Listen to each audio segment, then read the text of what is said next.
Capítulo 5. En el Valle de la Muerte. Visité Valle Nacional a fines de 1908 durante una semana y me detuve en todas las grandes haciendas. Pasé 3 noches en varios de sus cascos y 4 más en uno u otro de los pueblos. Lo mismo que en Yucatán, visité la región bajo el disfraz de un probable comprador de fincas y logré convencer a las autoridades y a los propietarios de que disponía de varios millones de dólares listos para su inversión. En consecuencia, evité hasta donde fue posible que estuvieran en guardia. Igual que en Yucatán, pude conseguir información no solo por lo que vi y oí de los esclavos, sino también por lo que me dijeron los propios amos. En realidad, tuve más suerte que en Yucatán, porque me hice amigo de jefes y policías, al grado de que nunca llegaron a sospechar de mí. Sin duda, algunos de ellos esperaban que llegase por ahí un buen día con unos cuantos millones en la mano, listo para pagarles por sus propiedades el doble de su valor. A medida que nos aproximábamos a Valle Nacional, notábamos en la gente mayor horror por la región. Ninguno había estado allí, pero todos habían oído rumores. Algunos habían visto a los supervivientes y la vista de esos cadáveres vivientes había confirmado tales rumores. Al bajar del tren en Córdoba, vimos que cruzaba el andén una procesión de 14 hombres, 2 adelante y 2 atrás de la fila, con rifles, y los 10 restantes con los brazos amarrados a la espalda y las cabezas bajas. Algunos iban andrajosos, otros vestían bien y varios llevaban pequeños bultos colgados del hombro. «Camino del valle», murmuré. Mi compañero afirmó con un movimiento de cabeza y pocos momentos después desapareció la procesión. Había entrado por una puerta estrecha del lado opuesto de la calle, en una caballeriza situada estratégicamente para que los desterrados pasaran allí la noche. Después de la cena me mezclé con la gente que había en los hoteles principales de la ciudad y presenté también mi papel de inversionista, que conseguí cartas de presentación de un rico español para varios esclavistas del valle. «Lo mejor es que vaya usted a ver al jefe político de Tuxtepec, tan pronto como llegue ahí», me aconsejó el español. «Es amigo mío, muéstrale mi firma y le hará pasar sin dificultades». Cuando llegué a Tuxtepec, seguí el consejo de este señor. Tuve tanta suerte que Rodolfo Pardo, el jefe político, no solo me autorizó el paso, sino que me dio una carta personal para cada uno de los subordinados que tenía a lo largo del camino, como eran los presidentes municipales de Chiltepec, Jacatepec y Valle Nacional, a quienes daba instrucciones para que abandonasen sus asuntos oficiales, si ello fuera necesario, para atender mis deseos. Así fue como pasé los primeros días en el Valle de la Muerte en calidad de huésped del presidente. Además, me asignó una escolta especial de policías para que no sufriera ningún contratiempo durante las noches que estuve en el pueblo. En Córdoba, un negro contratista de obras que había vivido en México durante 15 años me dijo: «Los días de la esclavitud no han pasado todavía». «No, todavía no han pasado. Ya llevo aquí largo tiempo y tengo una pequeña propiedad. Yo sé que estoy bastante a salvo, pero a veces tengo temores». «Sí, señor, le aseguro que paso miedo». A la mañana siguiente, temprano, mientras me vestía, miré por el balcón y vi a un hombre que caminaba por mitad de la calle, con una reata amarrada al cuello, y a un jinete que iba detrás de él sujetando el otro extremo de la cuerda. «¿A dónde llevan a ese hombre?», le pregunté al sirviente. «¿Lo van a ahorcar?». «Ah, no, lo llevan a la cárcel», me respondió. «Es la manera más fácil de apoderarse de ellos. En 1 o 2 días estará en camino de Valle Nacional. Todos los individuos a quienes arrestan aquí van a Valle Nacional, todos, menos los ricos». «Quisiera saber si esa cuadrilla que vimos anoche irá en el tren de hoy», me dijo mi compañero de Lara a camino de la estación. No estuvo en duda mucho tiempo. Apenas nos subimos sentado, vimos a los 10 esclavos y a sus guardianes, los rurales, desfilando hasta el coche de segunda clase que estaba junto al nuestro. 3 de los prisioneros iban bien vestidos y sus fisonomías denotaban inteligencia poco común. 2 de los primeros eran muchachos de buen aspecto, menores de 20 años, uno de los cuales rompió a llorar cuando el tren se puso en marcha lentamente hacia el temido valle. Penetramos en el trópico, en la selva, en la humedad y en el perfume de las tierras bajas que se conocen como tierra caliente. Bajamos una montaña, después pasamos por el borde de una profunda cañada. Desde donde más abajo vimos plantaciones de café, platanares, árboles de caucho y caña de azúcar. Más tarde llegamos a una región donde llueve todos los días excepto a mediados del invierno. No hacía calor, verdadero calor como en Yuma, pero los pasajeros sudaban copiosamente.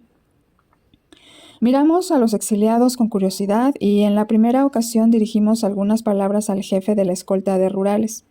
En Tierra Blanca nos detuvimos para cenar. Como los alimentos que los rurales compraron para sus prisioneros consistían solamente en tortillas y chile, les compramos algunas cosas más y nos sentamos a verlos comer. Poco a poco iniciamos y estimulamos la conversación con los desterrados, teniendo cuidado de conservar al mismo tiempo la buena voluntad de sus guardianes. Al cabo de un buen rato ya sabíamos la historia de cada uno de ellos. Todos eran de Pachuca, capital del estado de Hidalgo. A diferencia de la gran mayoría de los esclavos de Valle Nacional, eran enviados directamente por el jefe político de aquel distrito. El sistema peculiar de este jefe nos lo explicó 2 días más tarde Espiridión Sánchez, cabo de rurales, en la siguiente forma. El jefe político de Pachuca tiene un contrato con Cándido Fernández, propietario de la plantación de tabaco San Cristóbal La Vega, por medio del cual se compromete a entregar cada año 500 trabajadores sanos y capaces a 50 pesos cada uno. El jefe consigue tarifas especiales del gobierno en los ferrocarriles.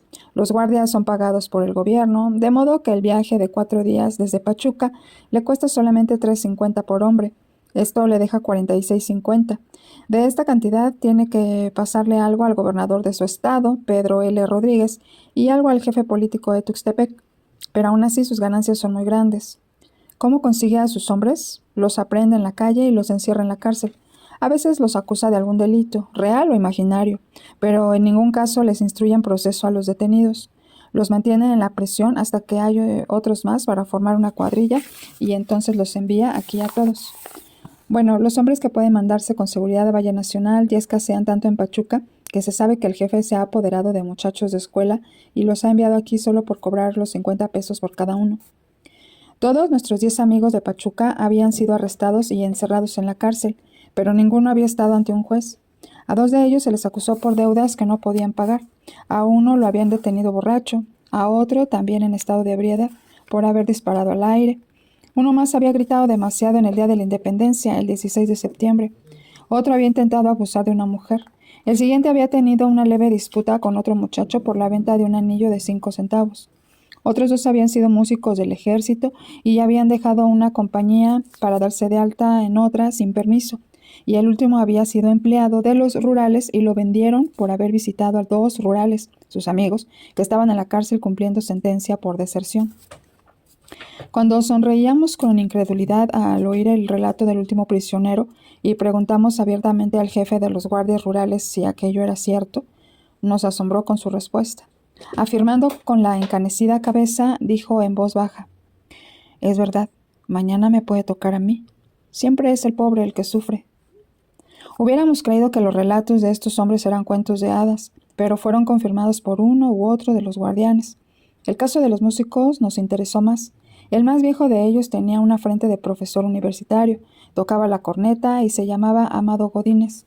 El más joven no tenía más allá de 18 años, tocaba el bajo y se llamaba Felipe Gómez. Este último fue quien lloró en el momento de la partida. «Nos mandan a la muerte, dijo entre dientes Godínez. «Nunca saldremos vivos de ese agujero». Durante todo el camino, donde quiera que lo encontramos, decía lo mismo, repitiendo una y otra vez: «Nos mandan a la muerte, a la muerte». Y siempre al oír estas palabras, el muchacho de cara bondadosa que iba a su lado, acobardado, dejaba escapar las lágrimas silenciosamente. En el Hule, la puerta del infierno mexicano, nos separamos de nuestros desgraciados amigos por algún tiempo. Al dejar la estación a abordar la lancha en el río, vimos a los 10 que iban amarrados en fila, custodiados por un rural a caballo en la vanguardia y otro detrás, desaparecer en la selva hacia Tuxtepec. Cuando llegamos a la capital del distrito, 4 horas más tarde, los encontramos de nuevo a la luz incierta del crepúsculo. Habían adelantado a la lancha en el viaje aguas arriba, habían cruzado en una canoa y ahora descansaban por un momento en la arena de la orilla, donde sus siluetas se destacaban contra el cielo. Rodolfo Pardo, el jefe político a quien visitamos después de la cena, resultó ser un hombre delgado, pulcro, de unos 40 años, bien rasurado. Sus ojos penetrantes como flechas aceradas nos reconocieron de arriba a abajo en un principio. Pero la imagen de los millones que íbamos a invertir y de los cuales él podría obtener buena parte, lo dulcificó a medida que nos fuimos conociendo. Cuando estrechamos su fría y húmeda mano al despedirnos, habíamos conseguido todo lo que nos proponíamos. Aún más, don Rodolfo llamó al jefe de la policía y le dio instrucciones para que nos proporcionara buenos caballos para nuestro viaje. La mañana nos encontró ya en el camino de la selva. Antes del mediodía hallamos a algunos otros viajeros y no perdimos la oportunidad de interrogarlos. «¿Escapar? Sí, lo intentan, a veces», dijo uno de aquella región, un ganadero mexicano. «Pero son muchos contra ellos. La única escapatoria es por el río. Tienen que cruzarlo muchas veces y necesitan pasar por Jacatepec, Chiltepec, Tuxtepec y el Ule, y deben ocultarse de toda persona que se encuentran en el camino, porque se ofrece una gratificación de 10 pesos por cada fugitivo capturado. No nos gusta el sistema, pero 10 pesos son mucho dinero y nadie se los pierde. Además, si uno no se aprovecha, lo hará otro, y aunque el fugitivo lograse salir del valle, al llegar a Córdoba encontraría al enganchador 3 gallos esperándole para hacerlo regresar. Una vez, nos dijo otro indígena, vi a un hombre apoyado en un árbol al lado del camino. Al acercarme le hablé, pero no se movió. Tenía el brazo doblado contra el tronco del árbol y sus ojos parecían estar observando la tierra.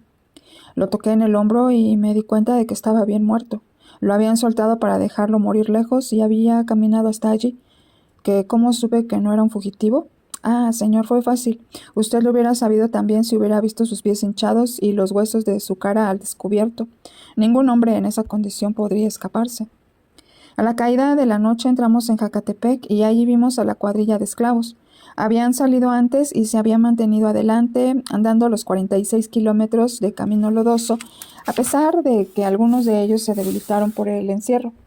Estaban tendidos en un espacio verde delante de la casa de detención. El cuello blanco de Amado Godínez había desaparecido. El par de zapatos finos, casi nuevos, que en el tren llevaba puestos, estaban en el suelo a su lado, cubiertos de fango y humedad. Los pies desnudos eran pequeños, tan blancos y suaves como los de una mujer, y tenían contusiones y rasguños. Desde aquel atardecer en Jacatepec he pensado muchas veces en Amado Godínez y me he preguntado, no sin estremecerme, cómo les iría a aquellos delicados pies entre las moscas tropicales de Valle Nacional. Recuerdo sus palabras: nos mandan a la muerte, y si recibiera la noticia de que Amado Godínez todavía vive, me sorprendería. Esa noche parecía darse cuenta de que ya no necesitaría para nada aquellos finos zapatos, y antes de irme a la cama, oí que trataba de vendérselos en 25 centavos a un transeúnte. Dondequiera que nos deteníamos, inducíamos a la gente, mediante preguntas descuidadas, a que nos hablasen del valle. No quería equivocarme, quería oír la opinión de todo el mundo. Yo no sabía lo que más tarde pudieran negarnos. Y siempre era la misma historia: esclavitud y hombres y mujeres azotados hasta morir. Nos levantamos a las 5 de la mañana siguiente y no desayunamos para poder seguir a la cuadrilla de esclavos por el camino a Valle Nacional. Al comienzo, el principal de los dos rurales, un mexicano joven, limpio y bien plantado, vio con desconfianza nuestra presencia, pero antes de que llegásemos a medio camino ya platicaba con agrado. Era un rural de Tuxtepec y vivía del sistema, aunque estaba contra él. «Son los españoles quienes golpean a nuestras gentes hasta hacerlos morir», dijo con amargura. «Todas las haciendas tabaqueras pertenecen a españoles, menos 1 o 2». El rural nos dio los nombres de 2 socios, Juan Pereda y Juan Robles, que se habían enriquecido con el tabaco de Valle Nacional. Después vendieron sus propiedades y se fueron a España a pasar el resto de sus vidas. El nuevo propietario, al reconocer su hacienda, llegó a una ciénaga en la que encontró centenares de esqueletos humanos. Pereda y Robles se ahorraban hasta los gastos del entierro de los hombres a quienes habían dejado morir de hambre y azotes. Nadie había pensado en arrestar a un propietario por el delito de dejar morir a sus esclavos, según nos dijo el rural. Mencionó 2 excepciones a esta regla. Una, el caso de un capataz que había balaceado a 3 esclavos. Otra, un caso en que figuraba un norteamericano y en que intervino el embajador de los Estados Unidos. En el primero, el propietario condenó el asesinato porque necesitaba a los esclavos, y él mismo procuró la aprehensión del capataz. Respecto al segundo, me dijo el informante: en años pasados, de vez en cuando era arrestado algún vagabundo norteamericano para enviarlo aquí, pero las molestias que causó este norteamericano en particular hicieron que se prescindiera por completo de los trabajadores de esa nacionalidad. Ese norteamericano fue enviado a San Cristóbal, la finca de Cándido Fernández, donde existía la costumbre de matar un venado cada 2 semanas para proporcionar carne a la familia del hacendado y a los capataces. Lo único que quedaba para los esclavos era la cabeza y las vísceras. Un domingo, mientras ayudaba a descuartizar un venado, el hambre del esclavo norteamericano pudo más que él. Se apoderó de algunas vísceras y se las comió crudas. Al día siguiente murió. Pocas semanas después, un esclavo escapado visitó al embajador de los Estados Unidos en la Ciudad de México. Le dio el nombre y dirección del norteamericano y le dijo que lo habían matado a golpes. El embajador obtuvo la detención de Fernández y a este le costó mucho dinero salir de la cárcel. Hicimos un bello viaje, aunque muy duro. En cierto lugar desmontamos y por las inclinadas faldas de una gran montaña, dejando a nuestros caballos que encontrasen por sí solos el camino entre las piedras detrás de nosotros. En otro sitio esperamos mientras los esclavos se quitaron la ropa, la recogieron en envoltorios que cargaron sobre la cabeza y vadearon un arroyo. Nosotros seguimos a caballo. En muchos lugares hubiera deseado tener una cámara fotográfica, pero sabía que si la hubiera tenido me habría traído disgustos. Imaginad aquella procesión desfilando en fila india por la ladera de una colina. La vegetación tropical arriba, interrumpida a trechos por salientes de gigantescas rocas grises. Más abajo una pradera llana y un poco más allá las curvas, las líneas casi femeninas de ese encantado río que es el Papaloapan. Imaginad a esos 10 esclavos, 6 de ellos con el alto sombrero de palma que es de rigor entre la gente del pueblo, y 4 con sombreros de fieltro, todos descalzos, menos el muchacho músico quien con seguridad tiraría sus zapatos antes del fin de la jornada. La mitad de ellos iba sin equipaje, en la creencia de que los amos les proporcionarían cobijas y otras ropas. La otra mitad llevaba a la espalda bultos pequeños envueltos en mantas de vivos colores. Finalmente, los rurales montados y uniformados, uno de ellos delante y el otro detrás, y los viajeros norteamericanos a la zaga. Pronto empezamos a ver cuadrillas de 20 a 100 hombres, trabajando en los campos, preparando la tierra para plantar el tabaco. Estos hombres tenían el color de la tierra. No parecían tales y me extrañaba que se movieran sin cesar mientras el suelo se mantenía firme. Aquí y allá, entre las formas que se movían, había otras que sí parecían hombres y estaban armados con palos largos y flexibles y a veces se les veían espadas y pistolas. Entonces nos dimos cuenta de que habíamos llegado a Valle Nacional. La primera finca en que paramos fue San Juan del Río. Junto a la entrada estaba encogido un esclavo enfermo. Tenía un pie hinchado hasta el doble de su tamaño natural, envuelto en un trapo sucio. «¿Qué te pasa en el pie?», le pregunté. «Infección por picadura de insectos», replicó el esclavo. «En 1 o 2 días más», nos dijo un capataz con una sonrisa sardónica, «tendrá gusanos». Continuamos nuestro camino y avistamos por vez primera una casa de esclavos de Valle Nacional. Una simple prisión con ventanas protegidas por barrotes, donde había un grupo de mujeres inclinadas sobre los metates y un guardia a la puerta con una llave en la mano. Ya se dijo antes que uno de los cabos de rurales se oponía al sistema, pero pronto nos demostró la perfección con que participaba en él. Al rodear una peña vimos de repente a un hombre agachado, medio oculto tras de un árbol. Nuestro rural lo llamó y el hombre se acercó temblando y tratando de ocultar las naranjas verdes que había estado comiendo. La conversación entre ambos fue algo parecida a lo siguiente. El rural: «¿A dónde vas?». El hombre: «A Oaxaca». El rural: «¿De dónde eres?». El hombre: «Del puerto de Manzanillo». El rural: «Te has desviado como 160 kilómetros de tu camino. Nadie viene por estos rumbos y no tiene nada que hacer aquí». «Bueno, ¿de qué finca te escapaste?». El hombre: «Yo no me escapé». El rural: «Bueno, hasta aquí llegaste». Y nos llevamos al hombre. Más tarde se supo que se había escapado de San Juan del Río. El rural cobró 10 pesos de gratificación. En la hacienda San Cristóbal dejamos atrás a la cuadrilla de esclavos. Al hacerlo cometimos antes la temeridad de estrechar las manos de los 2 músicos a quienes no volveríamos a ver. Ya solos nosotros por el camino, observamos que la actitud de quienes encontrábamos era muy distinta de la que tenían aquellos que vimos cuando íbamos en compañía de los rurales agentes del gobierno. Algunos españoles a caballo con los cuales nos cruzamos no se dignaron contestar nuestro saludo. Nos miraron con sospecha, con ojos medio cerrados, y uno o dos de ellos llegaron a expresarse de nosotros en forma ofensiva, a una distancia que nos permitió oírles. Si no hubiera sido por la carta que llevaba conmigo dirigida al presidente municipal, hubiera sido muy difícil que nos admitieran en las haciendas tabaqueras de Valle Nacional. En todas partes veíamos lo mismo, cuadrillas de hombres y muchachos extenuados que limpiaban la tierra con machetes o araban con yuntas de bueyes los anchos campos. Y por todas partes veíamos guardias armados con largas y flexibles varas, sables y pistolas. Poco antes de cruzar por última vez el río para entrar en el pueblo de Valle Nacional, hablamos con un viejo a quien le faltaba una mano y que trabajaba solo junto a la cerca. «¿Cómo perdiste la mano?», le pregunté. «Un cabo me la cortó con el sable», fue la respuesta. Manuel Lagunas, presidente de Valle Nacional, resultó ser un individuo muy amable y casi simpaticé con él, hasta que vi a sus esclavos. Su secretario, Miguel Vidal, era aún más amable, y los 4 estuvimos de sobremesa durante 2 horas, después de la cena, con gran contento de todos, hablando de la región. Durante la comida, un muchacho mulato de unos 8 años permaneció silencioso, de pie tras de la puerta. Solo salía cuando su amo lo necesitaba y lo llamaba «negro». «Lo compré barato», dijo Vidal, «solo me costó 25 pesos». Debido a su gran belleza, Valle Nacional fue llamado Valle Real por los primeros españoles, pero después de la independencia de México, el nombre fue cambiado por el de Valle Nacional.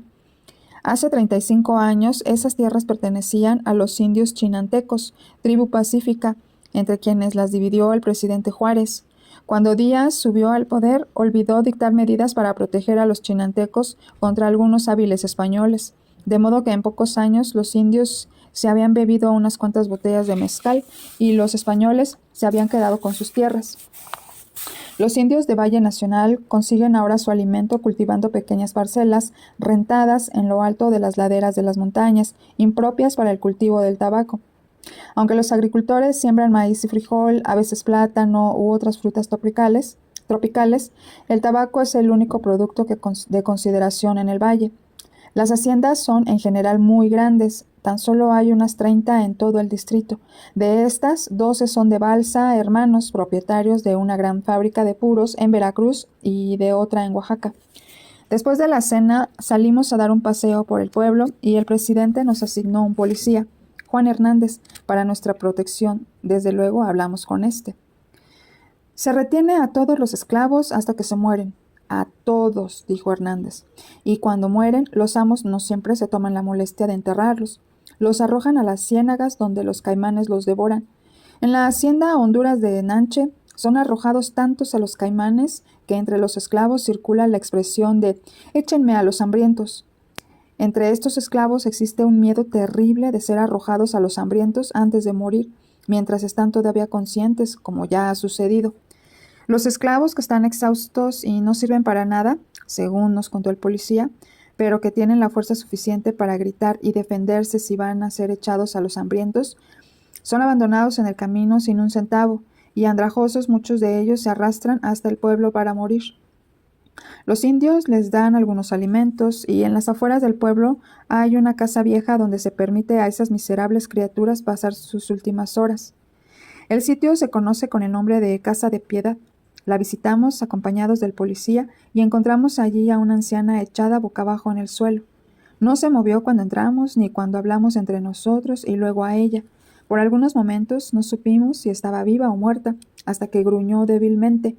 Puede imaginarse lo que sentimos, pero nada podíamos hacer. Caminamos quedamente hasta la puerta y salimos deprisa.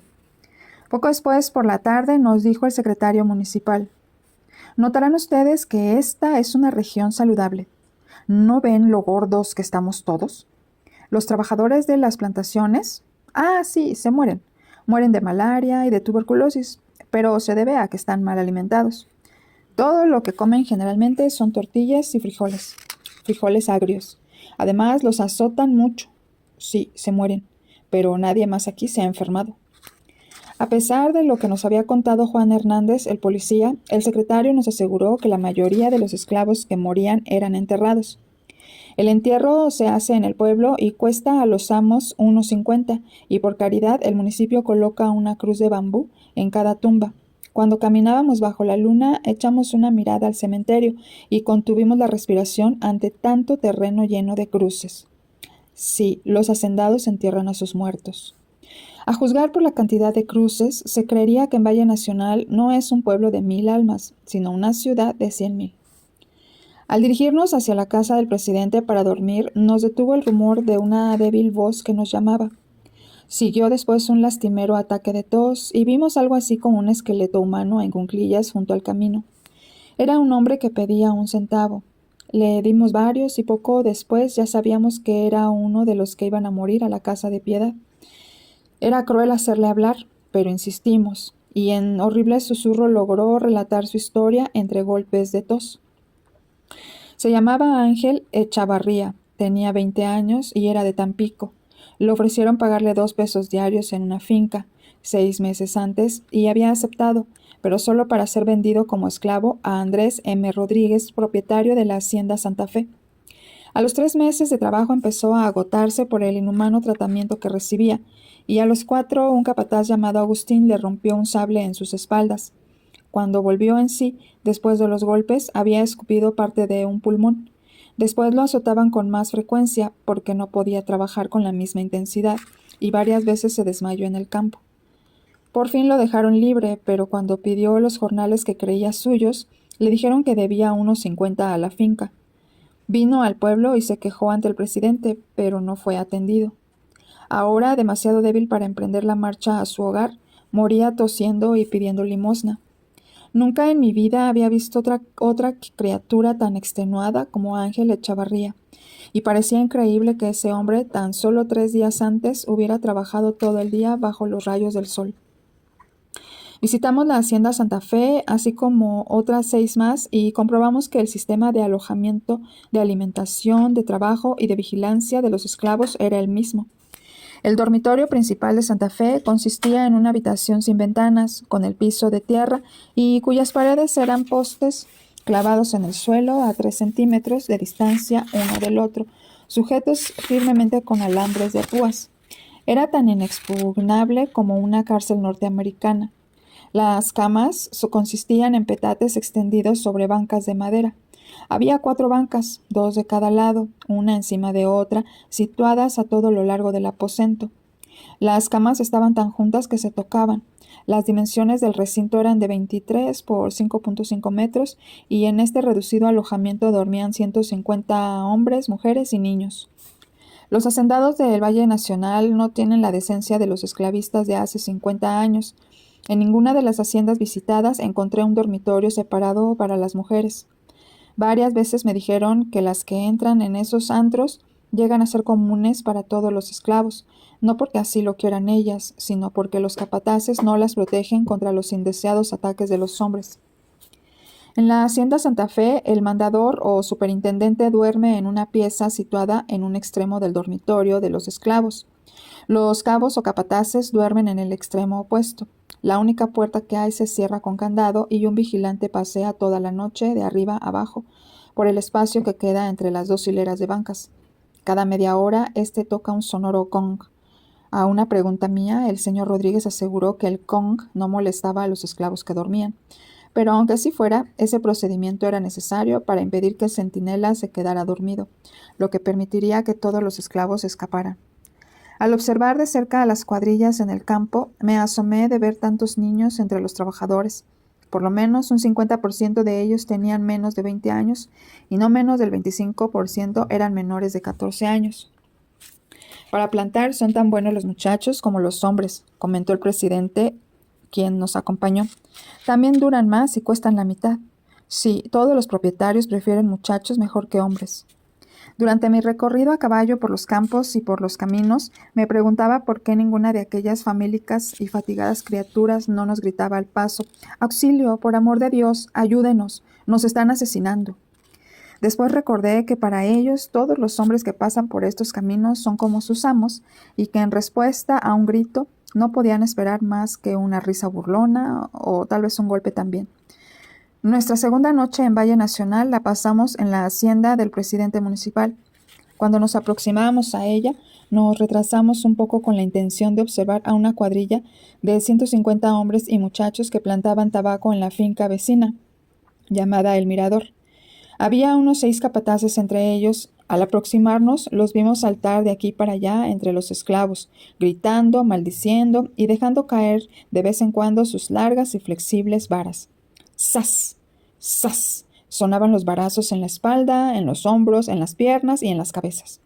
Y no es que azotaran a los esclavos, sino solo los acicateaban un poco, posiblemente en honor nuestro. Nos detuvimos y el capataz principal, un corpulento negro español, se aproximó a la cerca y nos saludó. Después repitió mi pregunta al contestarla. ¿Que si devuelven los golpes? No, si son listos. Si quieren pelear, puedo satisfacerlos. Los hombres que pelean conmigo no vienen a trabajar al día siguiente. Sí, necesitan el palo. Más vale matar a un hombre flojo que alimentarlo. ¿Escapar? Algunas veces los nuevos lo intentan, pero pronto les quitamos esa idea. Cuando los tenemos domesticados, los guardamos. No ha habido uno solo de estos perros que al escapar no fuera contando mentiras de nosotros. Aunque viviera 1000 años, nunca olvidaría las expresiones de muda desesperación que vi por todas partes. Ni olvidaría tampoco la primera noche que pasé en la hacienda de esclavos de Valle Nacional, propiedad del presidente municipal. El sitio tenía el apropiado nombre de La Sepultura, aunque se lo habían puesto los indios mucho antes de que se convirtiera en sepultura de esclavos mexicanos. La Sepultura es una de las fincas más pequeñas del valle. El dormitorio es solamente de 12 por 4.5 metros y aloja a 70 hombres y mujeres cada noche. Adentro no hay bancas, nada más que la tierra desnuda y un delgado petate para cada durmiente. Allí encontramos sola y tirada en el suelo a una mujer vieja, enferma y temblorosa. Más tarde, esa misma noche, vimos el local lleno de miserables que tiritaban de frío por el viento huracanado y la lluvia que caía a torrentes. En pocas horas la temperatura debió bajar unos 5 grados centígrados. Un 30% de los trabajadores que allí había eran mujeres. Una de ellas, una muchacha de 12 años. Esa noche las construcciones se tambaleaban tan amenazadoramente que los caballos fueron sacados de su cobertizo. Pero aunque uno de los edificios que había se derrumbó unas semanas antes, no por ello se sacó a los esclavos de su cárcel. Esta se levantaba junto al comedor de la casa y aquella noche mi compañero y yo dormimos en el comedor. Oí cómo la puerta de la prisión se abría y se cerraba al entrar algún trabajador retrasado. Y después oí la voz de la muchacha de 12 años que suplicaba aterrorizada. Por favor, no cierren la puerta esta noche, solo por esta noche. Déjenla así para que podamos salvarnos si esto se cae. La respuesta fue una risotada brutal. Cuando me acosté esa vez a las 9:30 p.m., una cuadrilla de esclavos todavía trabajaba cerca del granero. Cuando desperté a las 4 de la mañana, los esclavos recibían sus frijoles y tortillas en la cocina destinada a ellos. Cuando me metí en la cama, 2 de las sirvientes de la cocina del presidente municipal aún trabajaban duramente. No podía dormir y estuve observándolas por los espacios que había entre un poste y otro de los que dividían ambas piezas. A las 11 de la noche, según mi reloj, una de ellas se fue. Faltarían 5 minutos para las 12 cuando la otra también se marchó. Pero menos de 4 horas más tarde las vi otra vez trabajando. Sin embargo, tal vez les iba mejor que a las que molían el maíz y a las aguadoras. Con el hijo del presidente visité la cocina de los esclavos a las 5 de la mañana y comenté lo exhaustas que se veían aquellas mujeres. Él me informó que se levantaban a las 2 de la mañana y que nunca tenían tiempo de descansar durante el día. Ay, era terrible. Este muchacho de 16 años, administrador de la hacienda en ausencia de su padre, me contó con mucho placer la fiereza con que algunas veces las mujeres luchaban contra los asaltos de los hombres, y cómo él había gozado en ocasiones mirando a través de una rendija esos trágicos encuentros en la noche. Hasta el amanecer nos molestaron las toses secas, desgarradoras, que llegaban hasta nosotros a través de las junturas. Otras veces eran profundos suspiros. De Lara y yo no hablamos de estas cosas hasta la mañana siguiente, cuando le hice notar su aspecto fatigado. Oí los suspiros, las toses y los gemidos, me dijo. Oí a las mujeres llorar y yo también lloré. Lloré 3 veces. No sé cómo podré volver a reír y a ser feliz. Mientras esperábamos el desayuno, el presidente municipal nos dijo muchas cosas acerca de la esclavitud y nos mostró buena cantidad de cuchillos y limas que se habían quitado a los esclavos en diferentes ocasiones. Como los presos de una penitenciaría, los esclavos habían llegado de una manera u otra a poseer esas herramientas, con la esperanza de utilizarlas por la noche para salir de su prisión y escapar de los centinelas.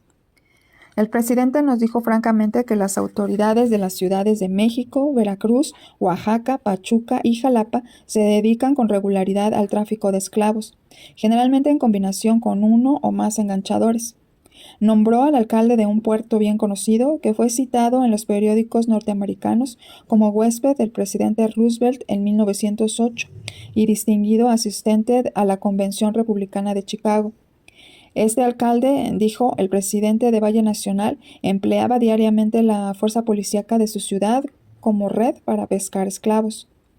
Mandaba detener a toda clase de personas con cualquier pretexto, solo por cobrar los 45 pesos por cabeza que le pagarían los cultivadores de tabaco. Nuestra conversación de aquella mañana fue interrumpida por un capataz español que vino a hablar con el presidente. Hablaron en voz baja, pero pudimos captar casi todo lo que dijeron. El capataz había matado a una mujer el día anterior y había venido a ponerse a disposición del presidente. Después de 10 minutos de consulta, este estrechó la mano del culpable y le dijo que se fuera a su casa y atendiera sus obligaciones sin pensar más en el asunto. Era domingo y pasamos todo el día en compañía de Antonio Pla, probablemente el monstruo humano principal del valle. Pla es el gerente general de Balsa Hermanos y como tal vigila el movimiento de 12 grandes haciendas. Reside en la llamada Hondura de Nanche, la que tiene fama de tirar los muertos a los caimanes y donde tuvo origen la expresión «échenme a los hambrientos». Pla llama a sus esclavos los tigres y tuvo gran placer en mostrarnos las guaridas de los tigres, así como en explicarnos su sistema completo de compras, castigos y enterramientos. Pla estimaba que el movimiento anual de esclavos hacia Valle Nacional era de 15,000 y me aseguró que aunque los trabajadores mataran a todos ellos, las autoridades no intervendrían. ¿Por qué iban a intervenir?, preguntó. ¿Acaso no los mantenemos? Pla, como muchos de los demás tabaqueros, cultivaba esta planta en Cuba antes de venir a Valle Nacional. Declaró que por el sistema de esclavitud que se empleaba aquí, se cosechaba la misma calidad de tabaco a la mitad de precio que estaba en Cuba. Dijo que no era práctico conservar a los esclavos más de 7 y 8 meses porque se secaban.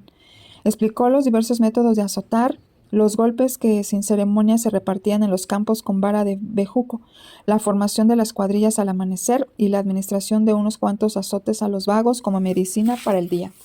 Pero después de algún tiempo, declaró Pla, ni los palos sirven para nada. Llega un momento en que ya no pueden trabajar más.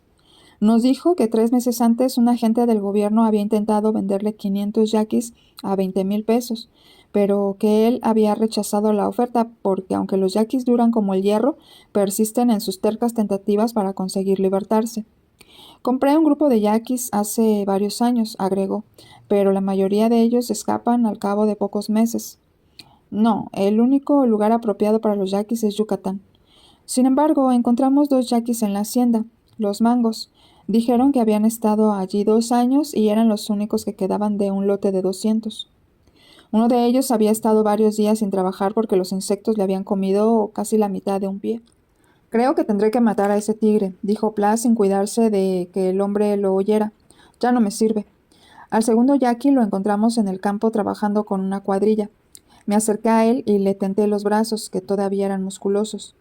Era realmente un magnífico ejemplar y me recordó la historia de Ben-Hur. Mientras yo lo examinaba, se mantuvo erecto y miraba hacia adelante, pero con un ligero temblor en sus miembros. Tan solo la actitud de ese yaqui fue para mí la prueba más concluyente de la bestialidad del sistema que lo tenía esclavizado. En Los Mangos, un capataz nos dejó examinar su larga y flexible vara, la vara de castigo. Era de bejuco y se doblaba como un látigo sin romperse. El bejuco crece en las faldas de la montaña, explicó el capataz. Vea, es una madera que parece cuero. Con esta puedo azotar a 20 hombres hasta que mueran y todavía quedará buena para otros 20 más. En la cocina destinada para los esclavos de la misma hacienda vimos que molían maíz 2 muchachas de 17 años, de rostros finos y realmente bellos. Aunque su amo Pla se hallaba amenazadoramente cerca, ellas se atrevieron a contarnos con rapidez sus historias. Una, de León, Guanajuato, declaró que el enganchador le había prometido 50 pesos mensuales y una buena casa donde trabajar como cocinera de una corta familia. Cuando descubrió que la habían engañado, ya era demasiado tarde. Los rurales la obligaron a venir. La otra muchacha era de San Luis Potosí. Le prometieron un buen alojamiento y 40 pesos mensuales para cuidar a 2 niños pequeños. Por donde quiera que fuimos encontramos las casas llenas de buenos muebles hechos por los esclavos. Sí, explicó Antonio Pla. Algunos de los mejores artesanos del país vienen por aquí, de un modo o de otro. Tenemos carpinteros, ebanistas, tapiceros, de todo. Bueno, en mis fincas he tenido maestros, actrices y artistas, y una vez hasta un ex sacerdote. En una ocasión tuve una de las más bellas actrices del país, aquí mismo, en Honduras de Nanche, y era de las buenas, que cómo llegó, muy sencillamente. El hijo de un millonario de la Ciudad de México quería casarse con ella, y el padre pagó a las autoridades un buen precio para que la capturasen y la entregaran a un enganchador. Sí, señor, aquella mujer era una belleza. ¿Y qué fue de ella?, pregunté. Ah, fue la respuesta evasiva. Eso sucedió hace 2 años. En verdad, 2 años es mucho tiempo en Valle Nacional, más tiempo que la vida de un esclavo. La historia de la actriz me recordó lo que había oído de una pareja de mexicanos recién casados que huyeron hasta Los Ángeles poco antes de iniciar mi viaje. El muchacho pertenecía a la clase media de la Ciudad de México y su novia era hija de un millonario, pero este consideraba al muchacho como de clase inferior y llegó a todos los extremos en sus esfuerzos para impedir la boda. Jorge se expuso a muchos peligros por mí, comenzó contándome la joven esposa. En una ocasión mi padre trató de dispararle y otra vez ofreció a las autoridades 5,000 pesos para que lo secuestraran y lo enviaran a Valle Nacional, pero avisé a Jorge y pudo ponerse a salvo. Pla nos habló también de 11 muchachas que le habían llegado en una sola remesa de Oaxaca. Estaban en un baile público, nos dijo. Algunos hombres entablaron una pelea y la policía detuvo a todos los que estaban en el salón. Aquellas muchachas no tenían que ver en la disputa, pero el jefe político necesitaba dinero y dispuso enviarlas aquí a todas. Bueno, pregunté, ¿pero qué clase de mujeres eran? ¿Mujeres públicas? Pla me lanzó una mirada significativa. No, señor, protestó con voz despectiva. ¿Cree usted que necesito que me manden esa clase de mujeres a mí? El tener cerca a propietarios y superintendentes, además de la gran cantidad de vigilantes, nos impidió sostener largas conversaciones con los esclavos. Una de las más notables ocurrió al día siguiente de nuestra visita a la hacienda de Balsa Hermanos. Al regresar de un largo recorrido por varias plantaciones, llamamos a un hombre que araba cerca del camino las tierras de Honduras de Nanche. El más próximo de los vigilantes estaba casualmente en mitad del campo y el esclavo, a nuestro requerimiento, nos indicó el lugar de la ciénaga de los cocodrilos y confirmó el relato de los moribundos que habían sido arrojados a los hambrientos. Ya llevo aquí 6 años y creo que soy el más antiguo en el valle, nos dijo. Otros hombres fuertes vienen y se convierten en esqueletos en una temporada, pero parece que yo no puedo morir. Vienen y caen, vienen y caen. Sin embargo, yo sigo viviendo, pero debieran haberme visto cuando llegué. Entonces era un hombre, tenía hombros y brazos, era un gigante entonces. Pero ahora... Las lágrimas saltaron de los ojos de aquel personaje y rodaron por sus mejillas, pero continuó. Yo era carpintero de los buenos hace 6 años. Vivía con mi hermano y mi hermana en México. Mi hermano era estudiante, no tenía 20 años. Mi hermana atendía la casita que yo pagaba con mi jornal. No éramos pobres, no, éramos felices. Por entonces el trabajo en mi oficio aflojó un poco y una tarde encontré a un amigo que me dijo que se podía conseguir empleo en Veracruz con 3 pesos diarios de sueldo por largo tiempo. Aproveché la ocasión y vinimos juntos. Vinimos aquí.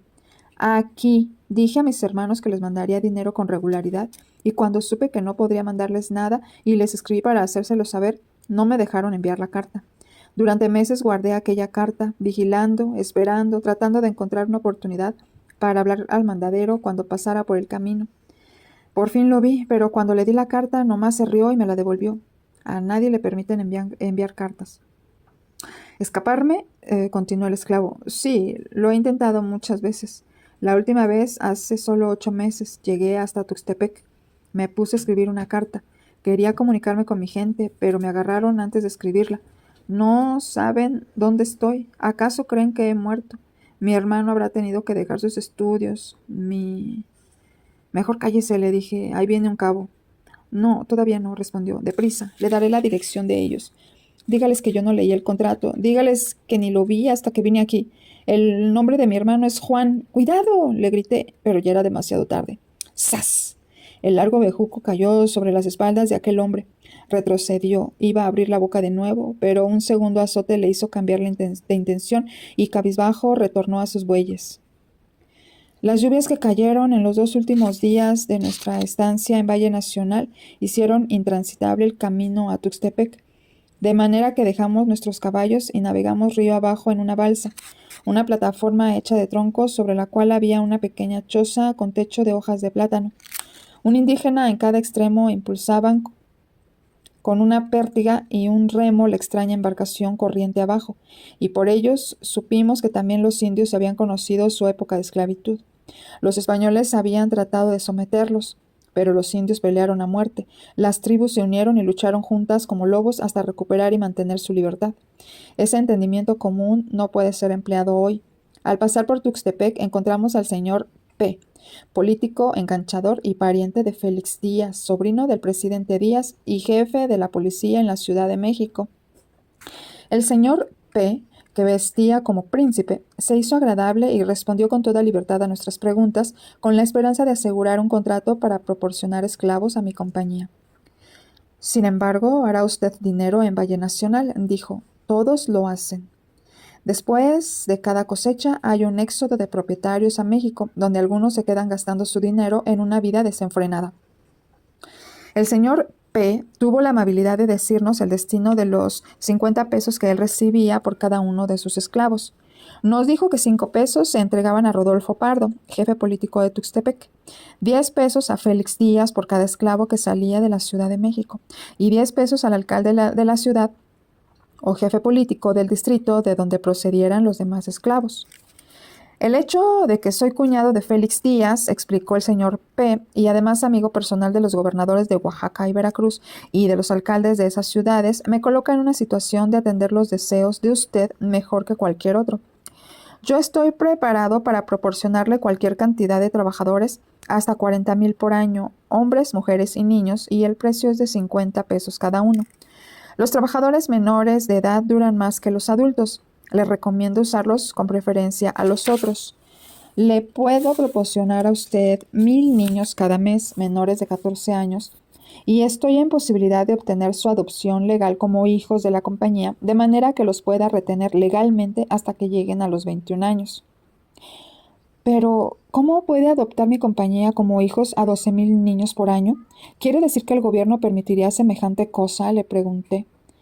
Eso déjemelo a mí, contestó el señor P. significativamente. Lo hago todos los días. Usted no paga los 50 pesos hasta que tenga en su poder a los niños con sus papeles de adopción.